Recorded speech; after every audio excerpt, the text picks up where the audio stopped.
Welcome to Core Women Live. Thank you for joining me. This is my opportunity to feature some very special guests where they talk about their goals, aspirations, challenges, resiliency, wisdom. Join me as I get the opportunity to talk to people about their journeys. Thank you. Hey, welcome everyone. I am Dr. Summer Watson, host of the Core Women Live. Welcome, everyone. Hi. Hey, hello, everyone out there. Today's Core Women Live is entitled The Transition Into Entrepreneurship, the Good, the Challenging, and the Other.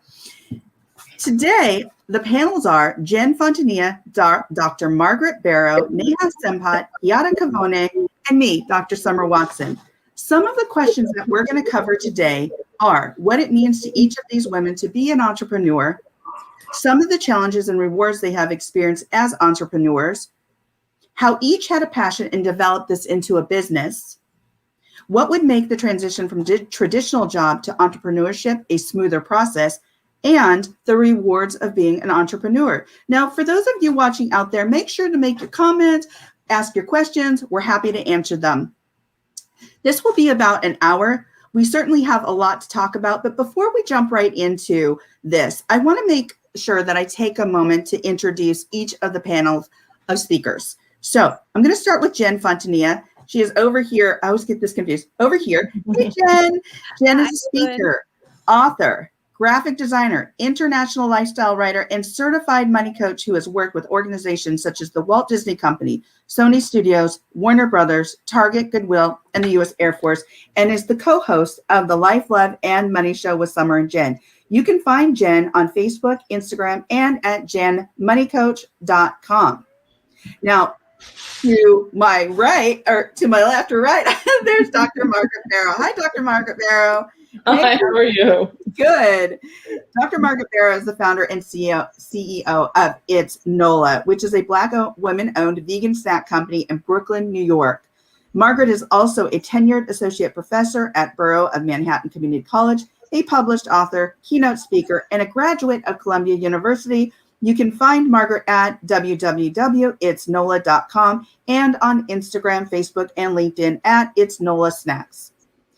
We also have Neha Sampat. Hello, Neha. Hello. Excited to be here. Excited to have you.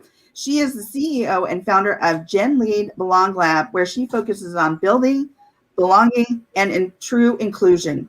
Through consulting, training, speaking, and writing, she helps organizations create peak performance, inclusive teams by addressing hidden barriers to belonging, such as internalized bias, unconscious bias, distrust in teams, and wellness challenges. She is a nationally sought after expert on inclusive leadership and disrupting imposter syndrome, and she runs the top rated Owning Your Value programs to cultivate evidence-based confidence and nurture authenticity. You can reach out to Neha on LinkedIn and at genlead.co.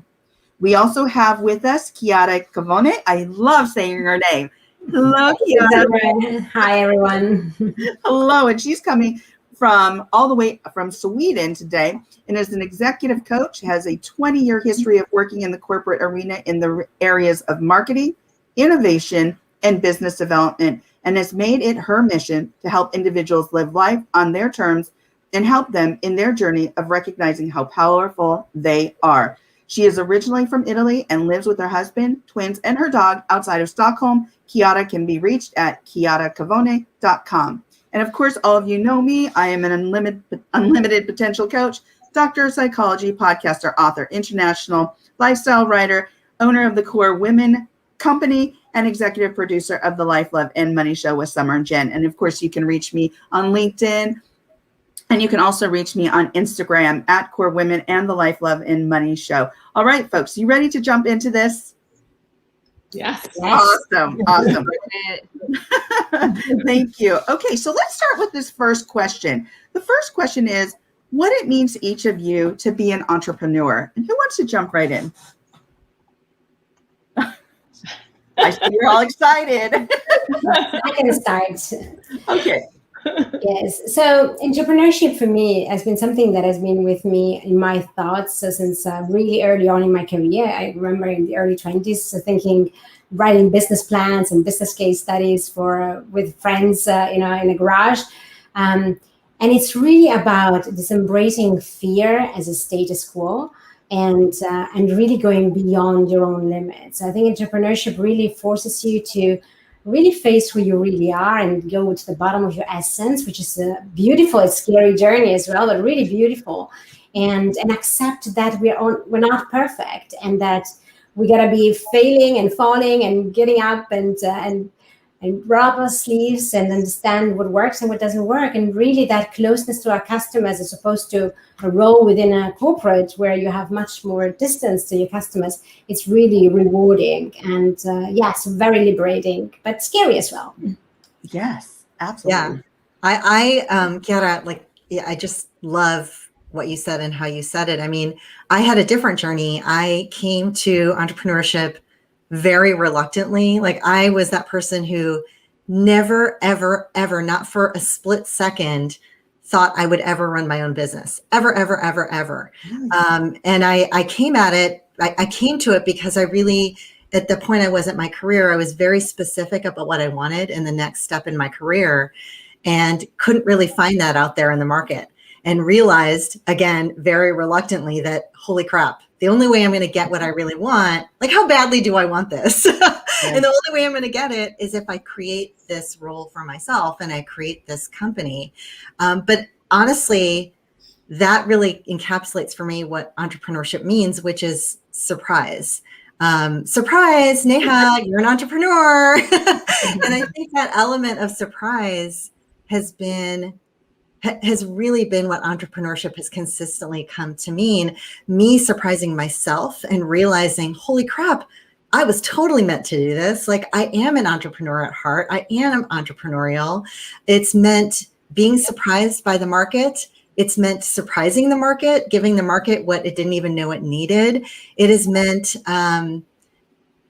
kind of rolling with things and pivoting and exploring what else is out there and being open. And I think that is exciting to me. You know, I never thought that I'd be this addicted to surprise, but it's been wonderful. And if you can embrace that, if you can be like, I love surprise, it's, I think you can roll with the ups and downs of entrepreneurship a lot more gracefully.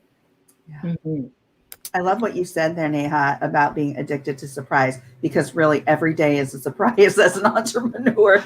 So who wants to go? Yeah, Neha, I have to agree with you that I did not ever think that I would be an entrepreneur. It was not on my radar. I came into this with my students pushing me out the door. From the classroom into starting my own business, so I didn't want to do it. I knew that it was going to be hard. I knew that, after graduating Columbia University, I was like, I am so done. I'm so tired. And being a professor, just like really being happy with what I was doing. But I always say, and I talked to Summer about this before, is that oftentimes we think we're happy where we are, and when someone comes along and shifts us, it's only because we're ready to be shifted.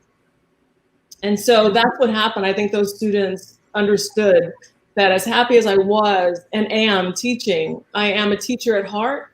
And I still think that that's what entrepreneurship is. I think being an entrepreneur means teaching. You are teaching about your product. You are teaching and sharing your knowledge with the world.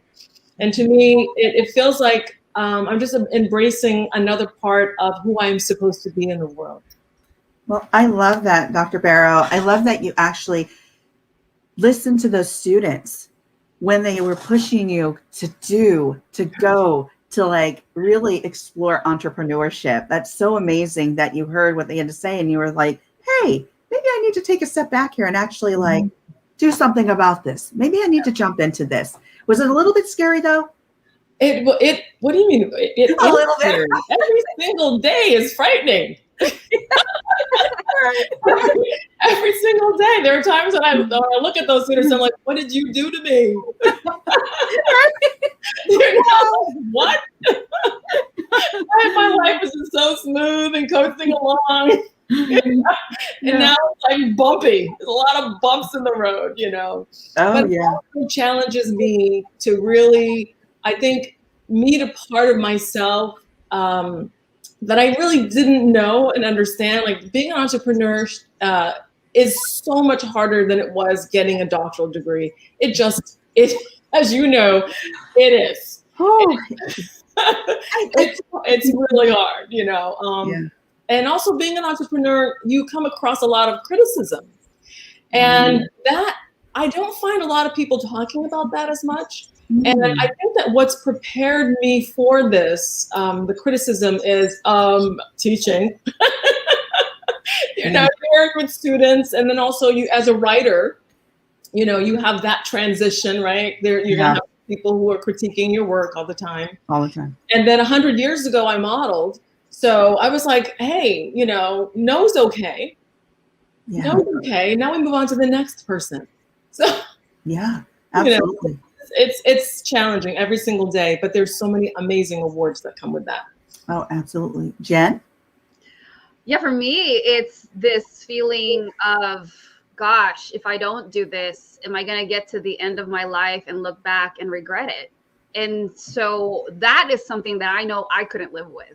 And that's what keeps me going. And I will take the bumpiness, the challenges, everybody that said something about that to that effect. It's crazy because people look at it as, wow, what were you doing? Or they will see, oh, it looks so glamorous. Like you get to work for yourself. And it's like, let me tell you something. It ain't glamorous when you don't know if you're getting paid every 2 weeks.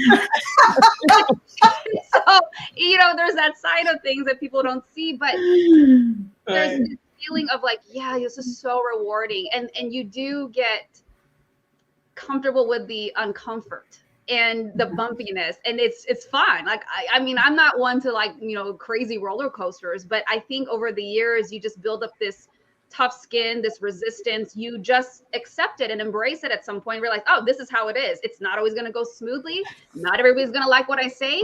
Even with what Dr. Margaret said, you're going to face some criticism, especially from friends and family. The people that you think would have been the biggest supporters are like the least that support you sometimes. And it's so fun and challenging. And it's almost sometimes like this adrenaline rush, but you also have to be resilient enough and learn that resiliency along the ride that, this is crazy, but so, so rewarding. And especially the relationships that you develop along the way, it's so different. I had this conversation earlier with somebody and I said, you know what, it's different. We don't have the same kind of office politics or, it's just it's a different set of challenges, but it's so rewarding and you learn so much from it. And you also, most of all, learn what you're really made of. Yeah, absolutely. Great. Well said, Jen. I want to jump in here as well. So my journey was a little different as well.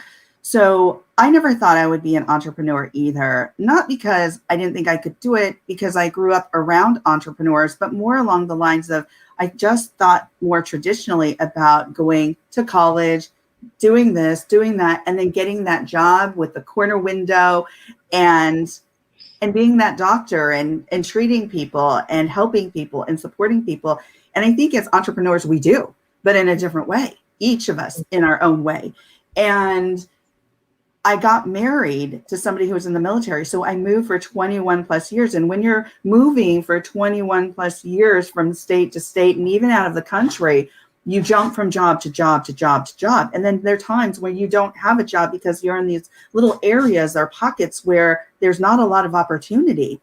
And even when I moved out of country for 3 years and lived in Okinawa, Japan, there wasn't a lot of opportunity. There are many professional people, doing bus duty, doing volunteering, Girl Scout and Boy Scout troops. We were doing it all. I mean, just because we needed to find our purpose, essentially. And so when I thought about it, we came back to the States. I thought, I need to do something different.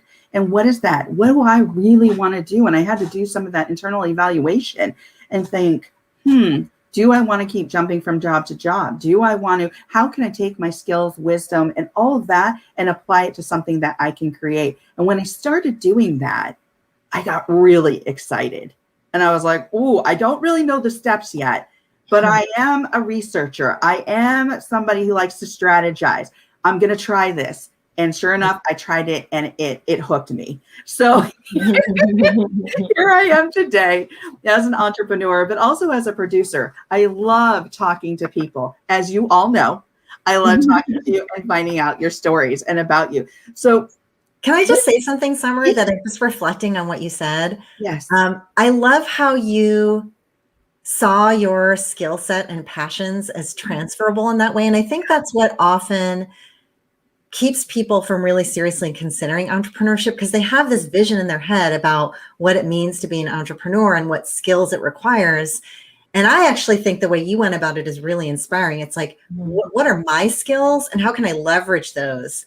And gosh, wow, it turns out these are the skills that are exactly what's needed for me to be successful in this. So anyhow, I just am really inspired by that. Thank you so much. Thank you. Yes. And I started, my first company was called Careering Up, and it was helping military actually figure out what to do as their next steps in regards to finding the next job once they got out, understanding what it meant to look at a resume or even create a resume, a government resume, an everyday resume, a functional resume, and they didn't have those skills. So what I learned through that, Neha, is I can take all of these skills and they can be transferred. You don't lose these skills. It's not necessarily starting over. You see how you can actually harness these skills and apply them to something else. So thank you for bringing that up. Thank you. So Summer, yes. Can you read some of the comments? I think I just want to share. So we've got some great please. interaction in the chat. So shout out to Bibiana Krall of Books and Barefoot Films. She said, she's so happy she made it back in time to listen. So thanks for being here. And then we also have Leilani. She said, ladies, I recently started my journey as an entrepreneur. I have my challenges. I am grateful. And we have Alek. He said, he has a question. How do you show up in life transitions? Do you take elements of yourself from transitions into your day-to-day? And you somewhat talked about that. And we also have Sam. Sam's here. He says hello. So thank you, people all that are watching, that are tuning in, that you're here to join us for this conversation. So thank you so much.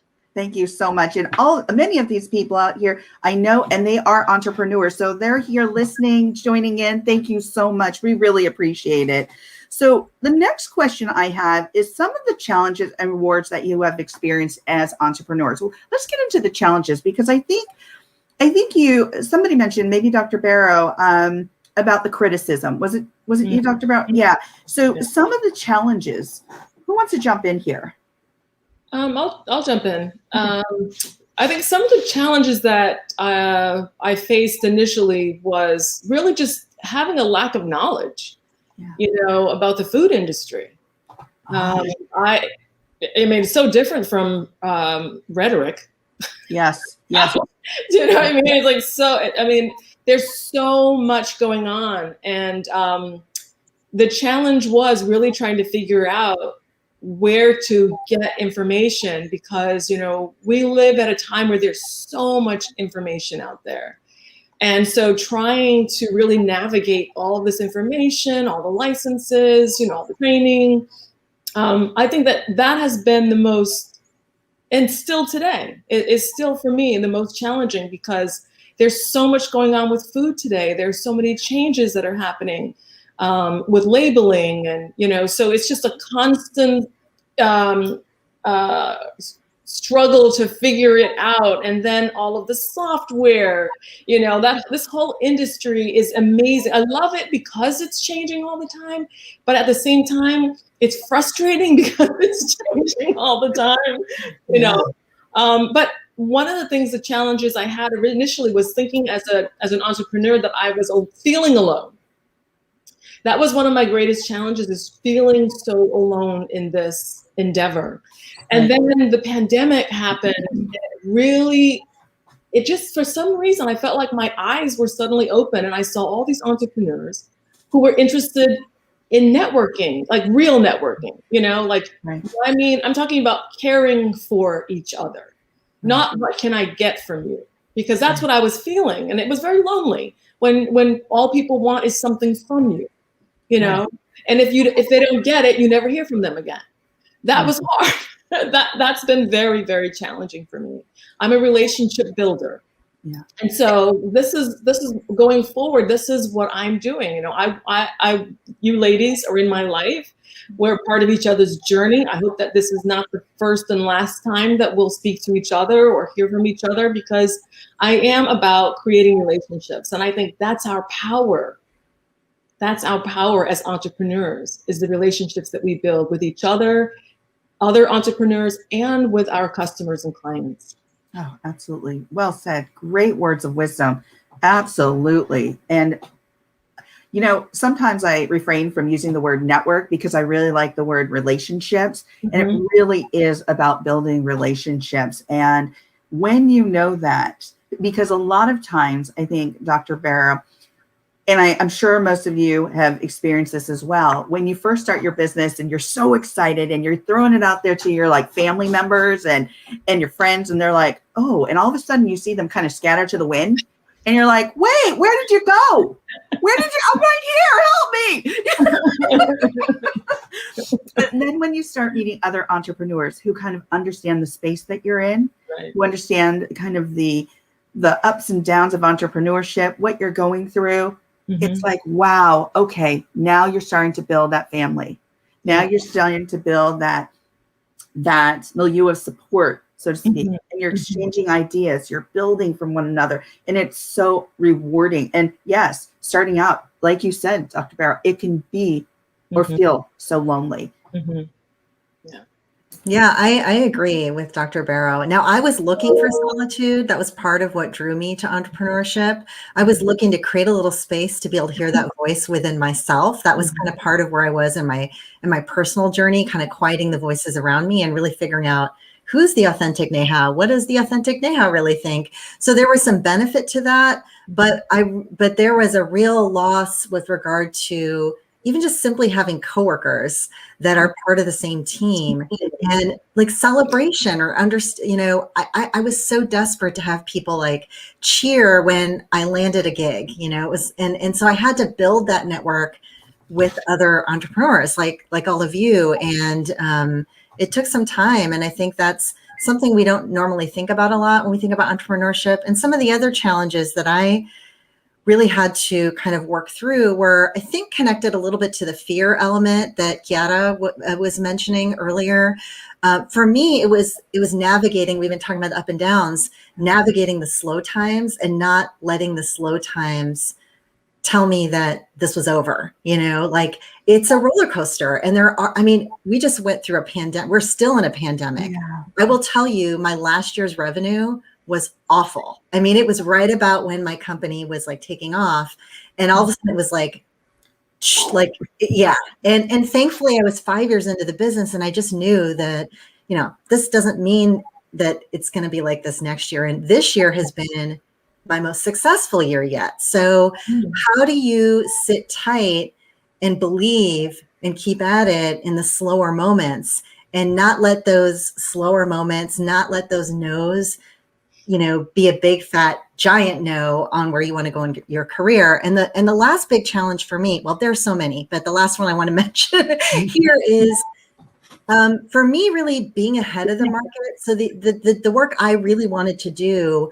that was what I call my heart song, was busting imposter syndrome, building evidence-based confidence. So imposter syndrome is that feeling that you're not cut out for the work you're doing or want to be doing, combined with this fear of being discovered as a fraud.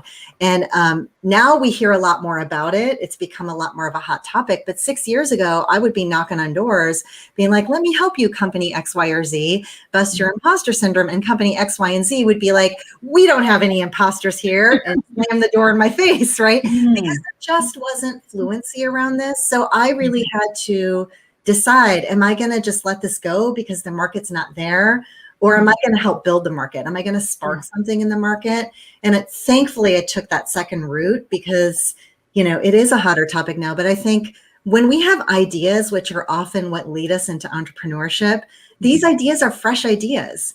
And often they are not, the market doesn't know it needs you yet. And so how are you going to not be dissuaded by that? How are you going to show the market that you're exactly what the market needs? But that was a big challenge for me. Like those first few years, a lot of doors shut in my face. Oh my goodness. And I absolutely appreciate what you talk about here is what the market needs and really not giving up, because a lot of times we can't see this. Now, Neha has talked and spoke on imposter syndrome. This is what she loves. This is her passion. And that has been around forever. We just didn't have a term for it, right? And we talked about this, Neha. And so even when I stepped my foot on at the UC Berkeley campus, I'm like, ooh, I'm feeling a little uncomfortable. Do I really belong here? We felt that. I'm sure we've all felt that at some point in our lives, right? So this is something that's brilliant. I think this, with you changing that rhetoric or actually bringing it to the surface and making it more familiar, lets that market know you need me. So thank you for offering that. Yes. Yes. If I can build on what Neha was saying, I think I can also list the 3 challenges that I really think spoke with me. The first one is trusting yourself, right? It's about this believing that you have the intuition, you have the knowledge. And in the beginning, I think my biggest challenge was like, everybody knows better. Everybody's much better than me, much smarter than me. They all know it. I'm just going to follow this and follow that and follow this. And you get so overwhelmed with so much information, and you really lack the trust that you have in yourself. So really, this was the biggest challenge that I had to overcome, to really stop and say, let's listen to what I think is the right thing. And really goes to what Neha was saying, right? About maybe the market doesn't know that they have this need yet, but how do I make them aware? How do we create that awareness? Because we see that there is a pain point. The second thing is also a bit linked to that, is also what Jen was referring to earlier, which is friends and families, right? You're relying on the trust and the support from them, and they are the boycotters of that are showing up because they want to protect us. So they don't want us to take risk and do scary things and fail and be depressed and disappointed by our failures. But indirectly they're telling us they don't trust us. And so I had to really basically nearly lie to my family that I still had a job while I was because I didn't want to have to cope with their disapproval of like, what are you going to do? How are you going to pay your mortgage? And all those scary thoughts that they would have come to. And that really brought to me that kind of mindset shift of letting go of their approval. I didn't need their approval. I needed my approval, and that was enough. I remember also some friends, the first skeptical question. So what is exactly your business model? How are you going to make money? Like, yeah, well, I still figure it out. And, they wanted well, but actually they just created more insecurity. So I really had to let go of that judgment, and that judgment of myself as well. Yeah. And really say, I don't need your approval. I know I'm going to figure it out. Let me just go with it. And somehow I know it's going to work out. It's worked out for so many people. Why not me? Why can't I be one of them, right? And then the third thing, which is kind of connected, is poor investments. I wasted so much money in the beginning. Yeah. Because you trust those people, those gurus out there. They know how to do Facebook. They will know how to do Instagram. They are the masters of how to do online courses.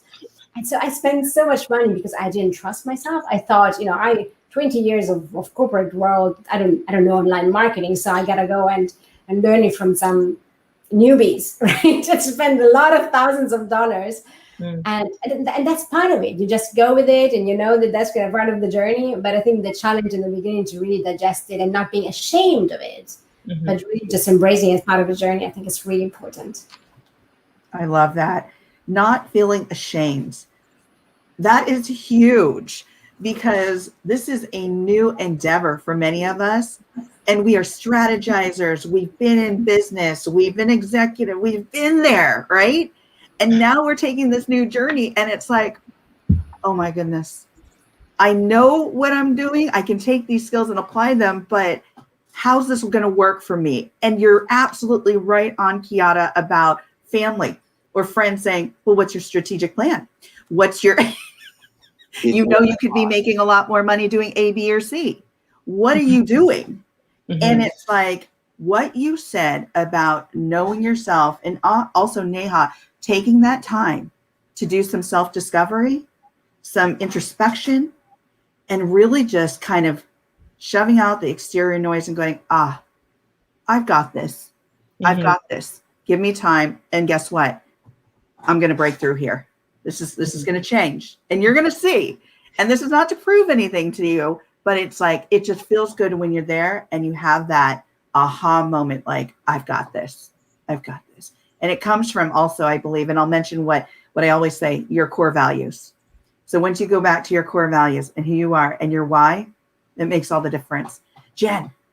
Yeah, before I answer, I definitely would love to share some of the comments. So Bibiana said, it's incredible to hear other people express things I have felt this past year. Thank you for bringing this group together. And Sam Burwell said, congratulations on having a great year, Neha.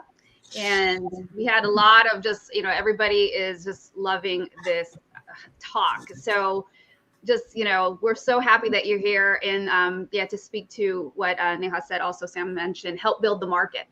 And Leilani added, this is definitely a roller coaster. So people are definitely resonating out there with everything that's being said and shared. The challenge that I will bring up is I'm going to go to the money. Like at the end of the day, that is what drives so much, right? And I know from having real talk, real honest, vulnerable conversations with friends that are also in this space, like there's that moment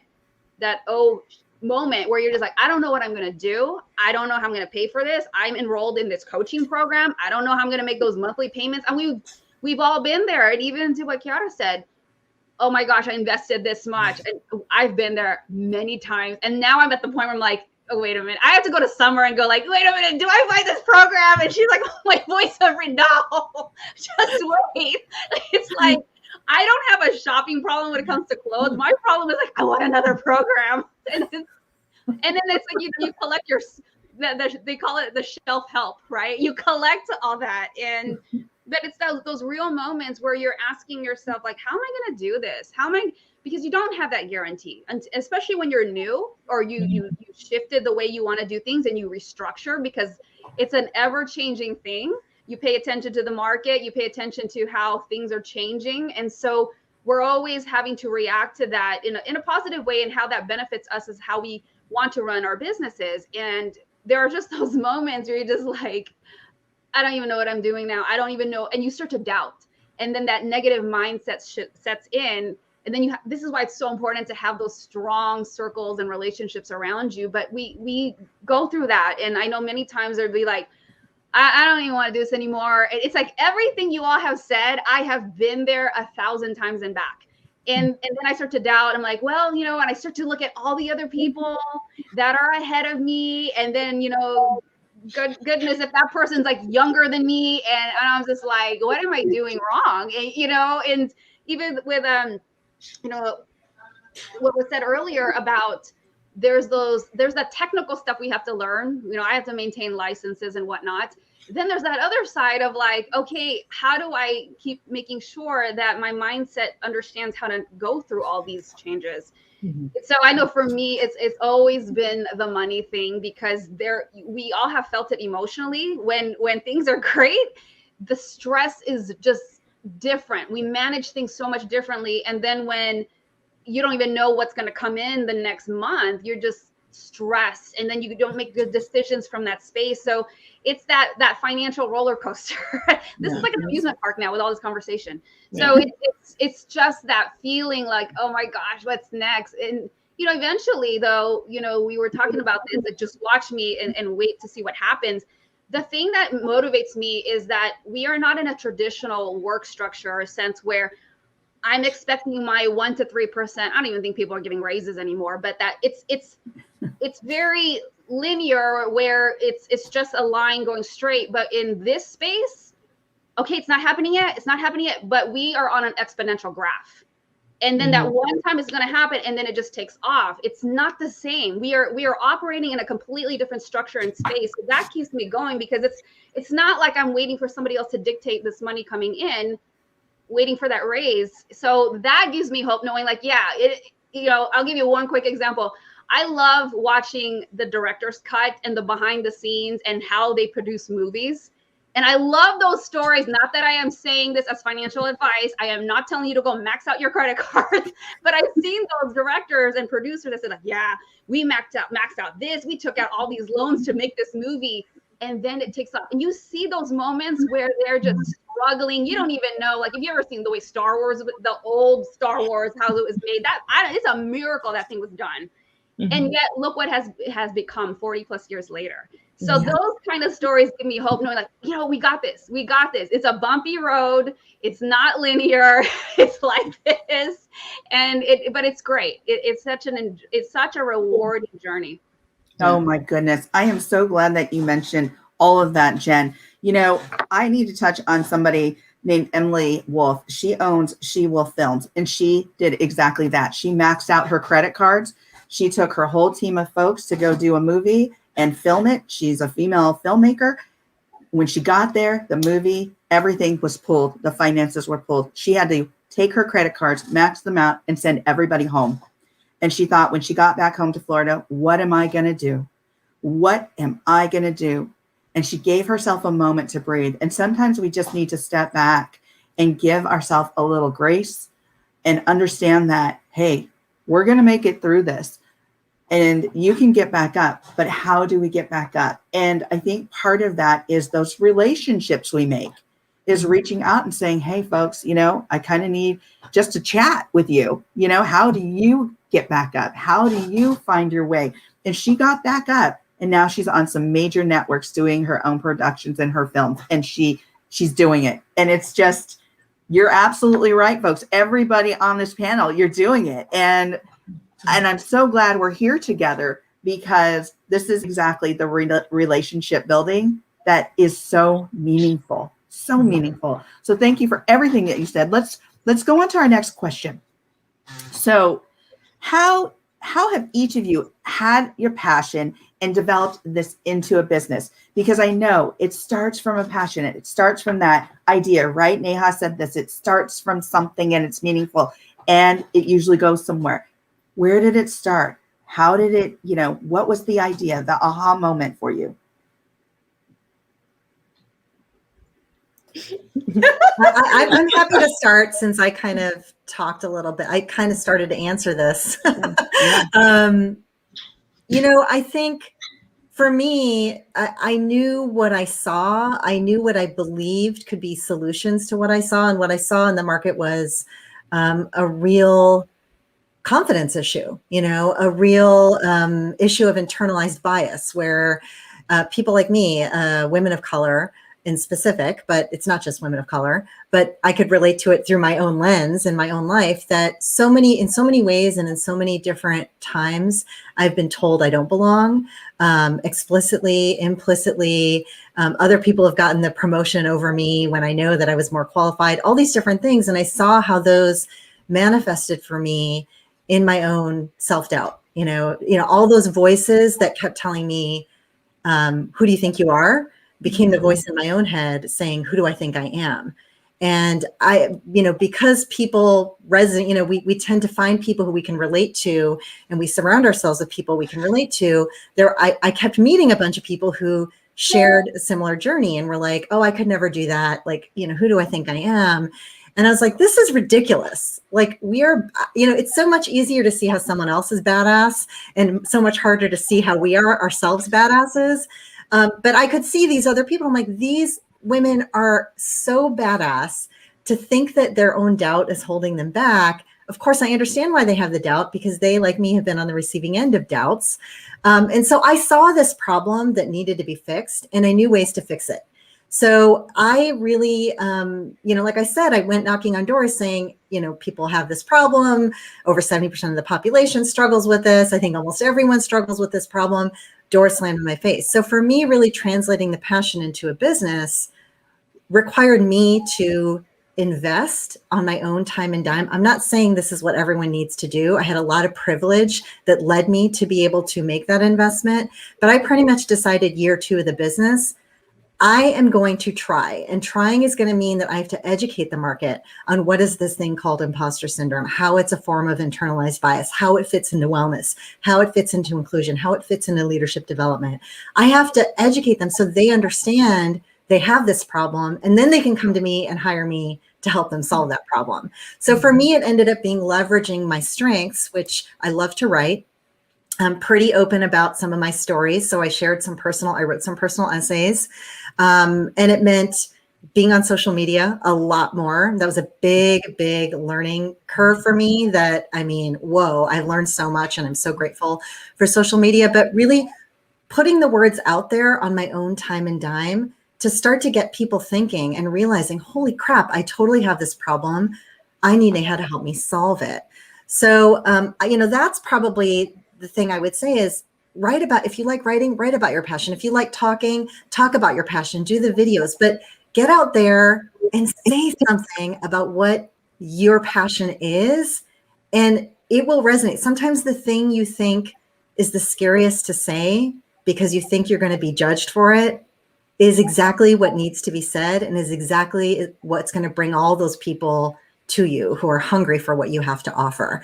So that's the journey I took. It was a long journey and it took a lot of investment up front, but it's paid off. I mean, it's really paid off. So I was able to kind of take the longer road, I would say, but the payoff has been huge. I love that. Your own time and dime, and then just being your own badass. And that it takes courage. And what I say a lot of times is sometimes you have to be your own disruptor, and you got to shake things up. And if you don't shake things up and you stay with the norm, like Dr. Barrow was like, my life was going so great. It was just smooth. And then those kids started shaking me up a bit.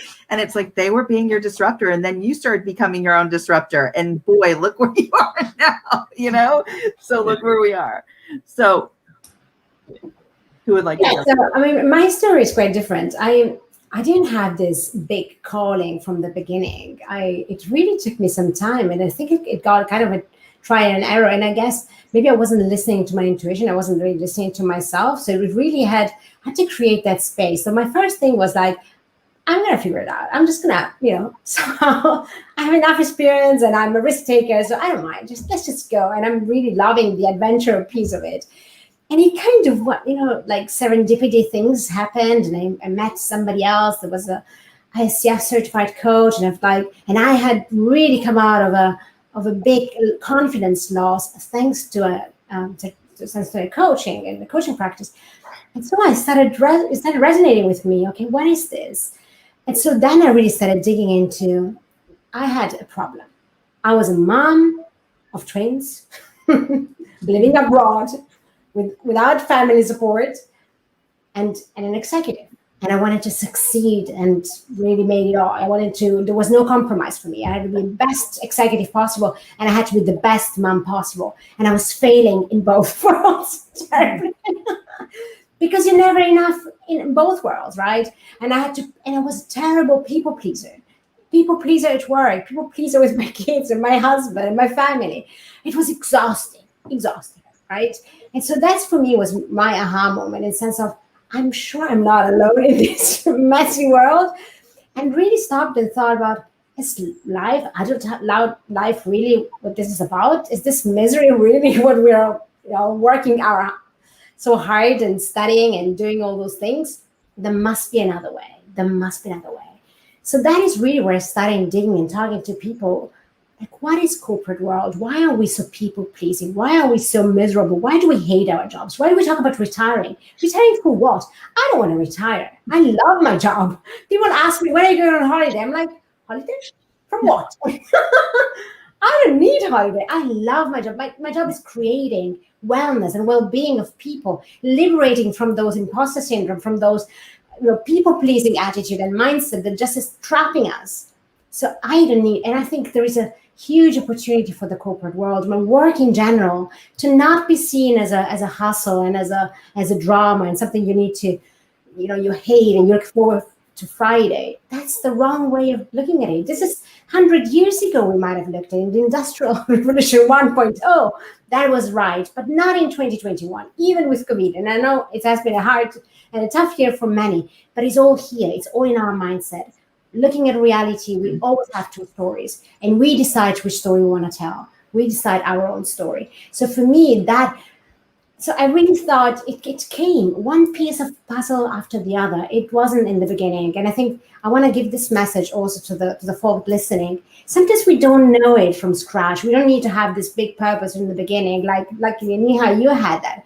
But sometimes it just comes along, and you want to trust your gut feeling, you want to trust your intuition, and just take one step at the time. I love that. I love what both of you said, Chiara and Neha, about not feeling like you belong, right? Many times over the years, and as history has shown, we didn't belong at that table, or we were told we didn't belong at that table. We were told we didn't belong in that corner office. We weren't told, we were told. And that leads to conditioning and what we think of ourselves and where we belong. And so what I'm hearing here is we did a lot of self-reflection about where did you belong and creating something for yourself. This was an opportunity.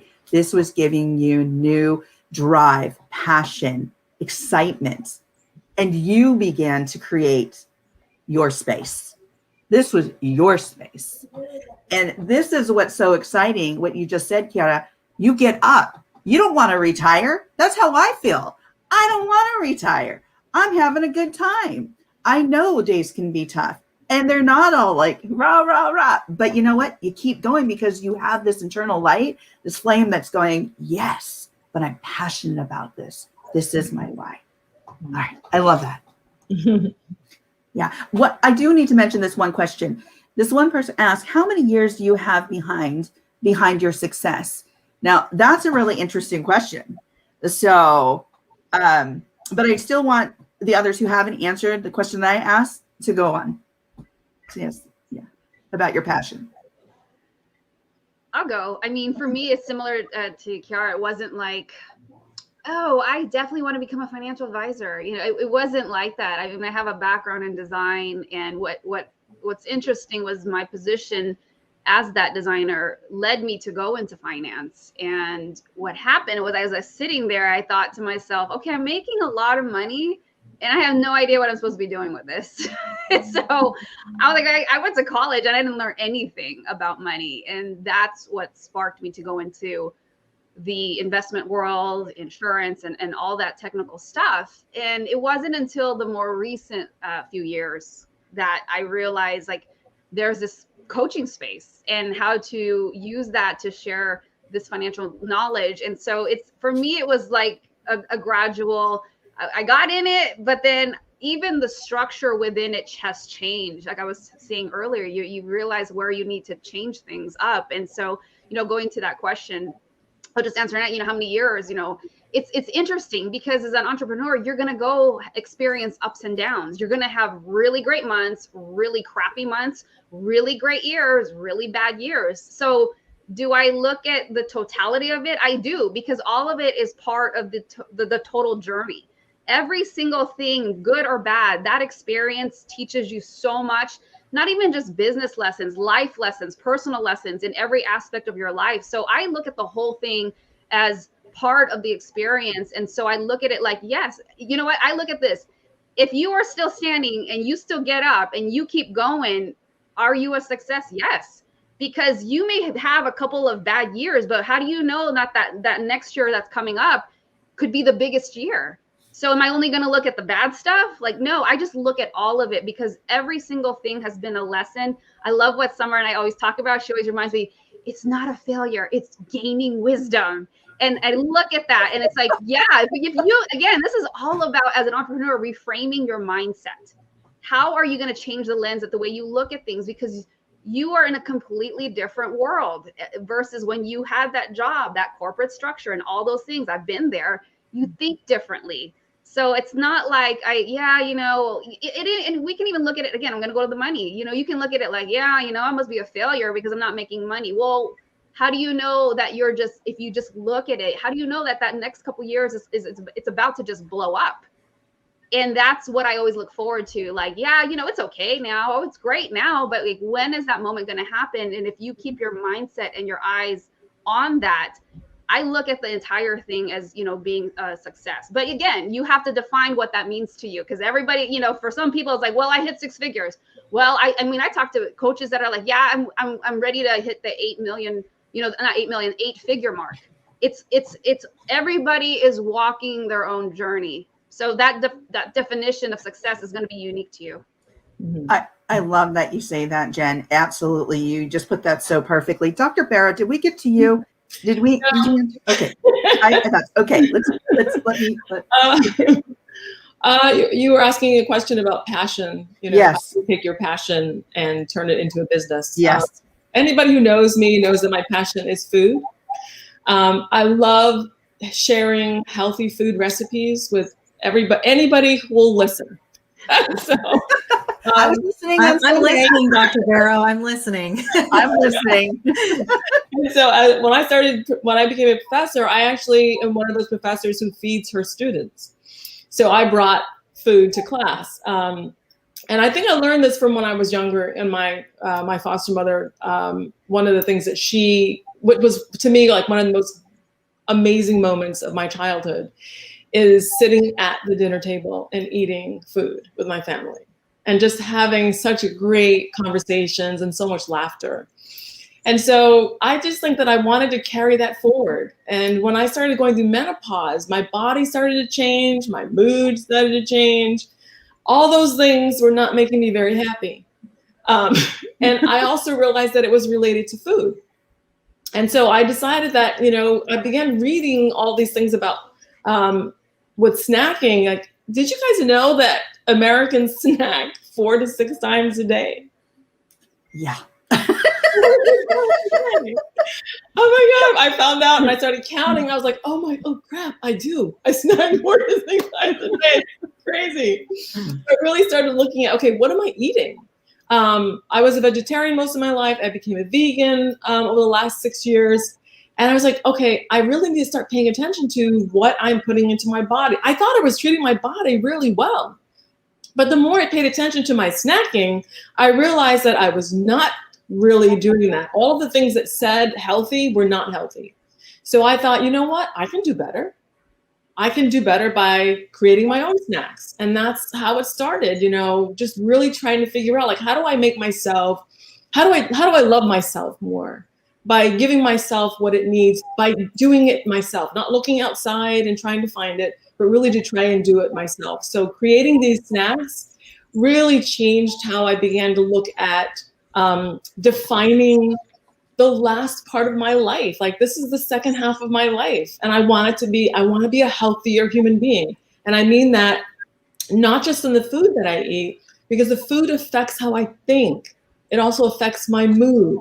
And so knowing that I can make those changes and share that with other people, you know, to me, it's just an amazing opportunity to be a part of other people's healthy journeys. Oh, I love that, Dr. Barrow. By the way, it's NOLA Snacks, correct? It's NOLA Snacks. So check it out. They're vegan snacks, correct? Yes, they are. I cannot wait to try them. And vegan food this is what we have to understand about vegan food, right? So there's this misnomer about vegan food, right? If it's vegan, it's healthy. Not true. You still have to pay attention to what you're eating. Everything vegan is not healthy. So my efforts will continue. It's NOLA Snacks will continue to get better. I don't think that, you know, we all start with we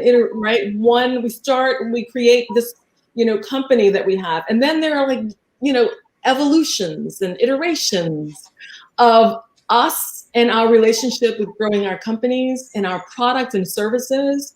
And I think it's great that we don't have to be stagnant, right? Like, we have the opportunity to continue to grow. Yeah. That's what humans do.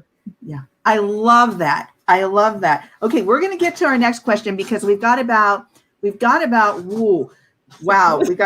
minutes. So we got into this, and I want to get to the last 2 questions, but The next question is, what would make the transition from traditional job to entrepreneurship a smoother process? And can you each give me kind of a soundbite of what that would look like and how that happened for you maybe, or how you're still working on that? I would say start more publicly talking about what your passion is. I mean, if I had started writing about imposter syndrome when I was in my last job as a dean of students, it totally would have made sense for me to do that. And I would have already been establishing my credibility in the space of internalized bias. If I'd started writing about belonging back then, I had plenty of thoughts about it. I just didn't think that I should post something on LinkedIn about it. And so I would say, don't wait. What interests you, just post on LinkedIn. I mean, it's simple, or Medium, or whatever it might be. You don't have to create your own blog. Just put some musings, post an article someone else wrote with your reflections on it, but say something and carve out space for your voice in those areas of passion and let that guide you into entrepreneurship. I think that it almost keeps you accountable in a way. It's like opportunities may come your way that you hadn't even anticipated. Oh, such great guidance and wisdom. Who would like to go next? Yeah, building on. Go ahead. Sorry, yes, just building on Neha.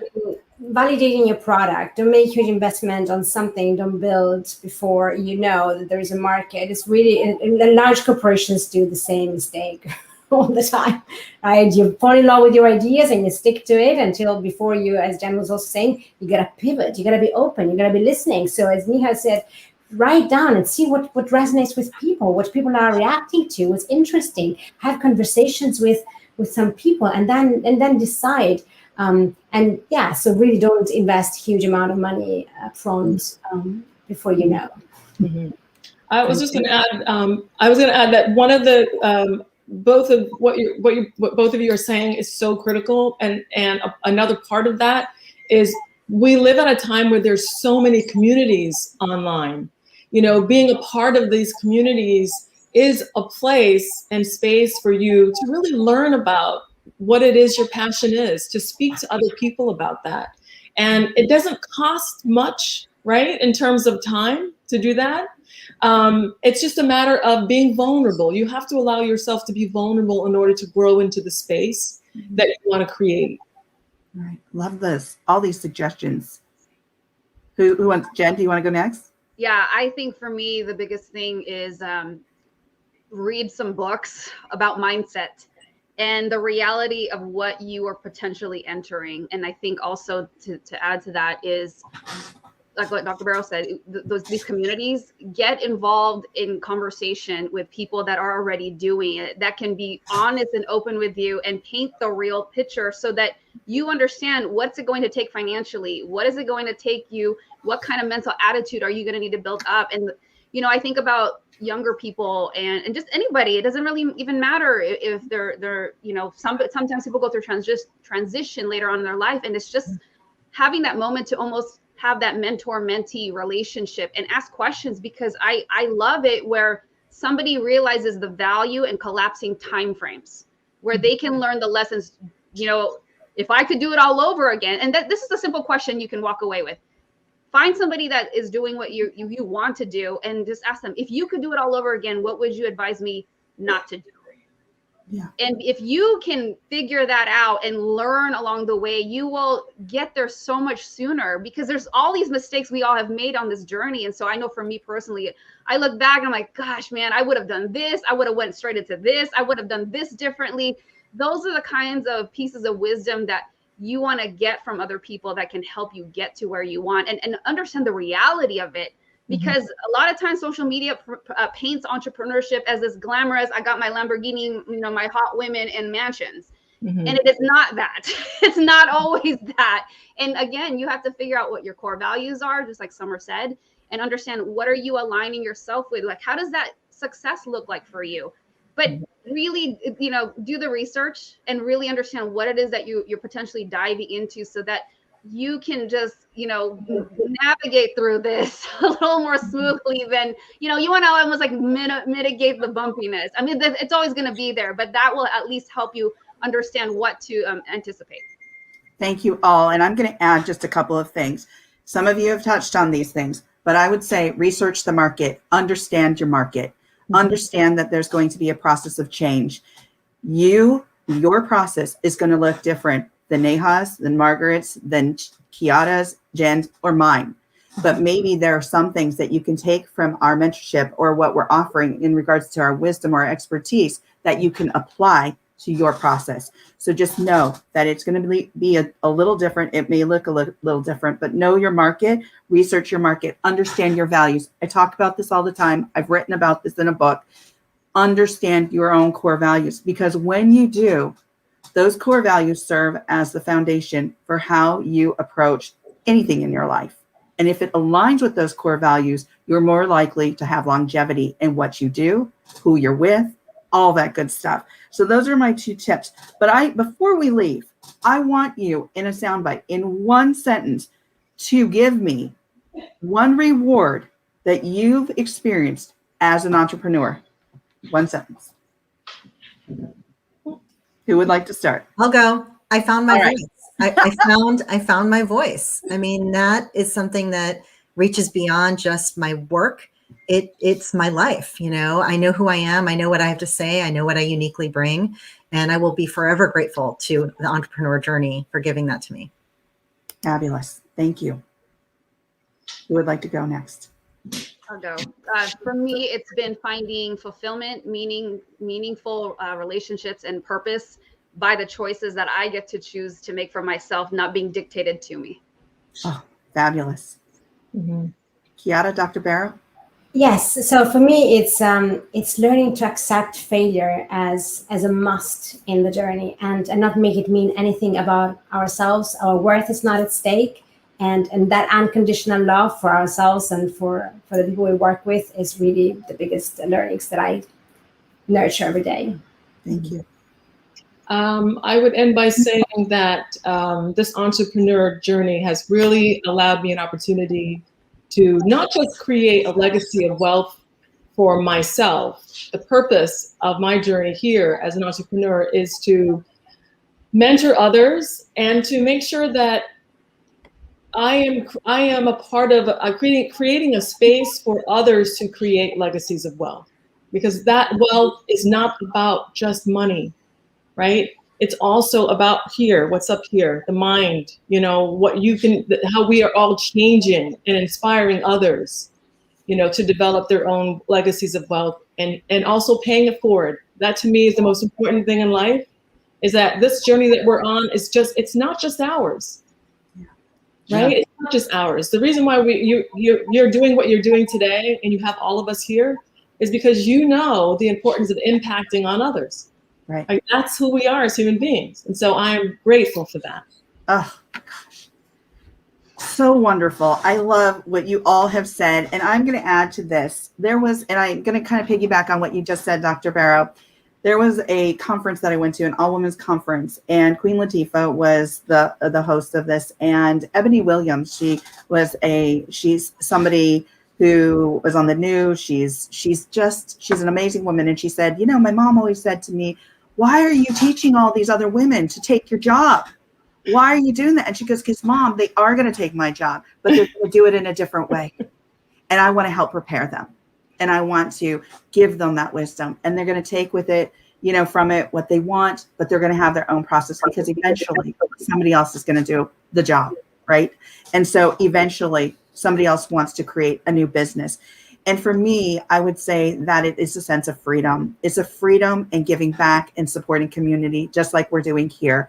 We have the freedom to impart our wisdom. We have the freedom to create our own space. We have the freedom to make our own schedule. We have the freedom to create something incredible. And you all have. And I want to thank you all for joining me today on this Core Women Live. Thank you. Thank you. Thank you so much. Absolutely. You can find all this information on the Core Women YouTube page along with the replay. So I want to thank Jen Fontanilla, Dr. Margaret Barrow, Neha Sampat, Chiara Covone for being part of today's Core Women Live. And please don't forget to reach out and follow all of the panelists and watch the replay on the Core Women YouTube page. Have a beautiful day, everyone. Thank you so much. Thank you. Thank you so much. Thank you.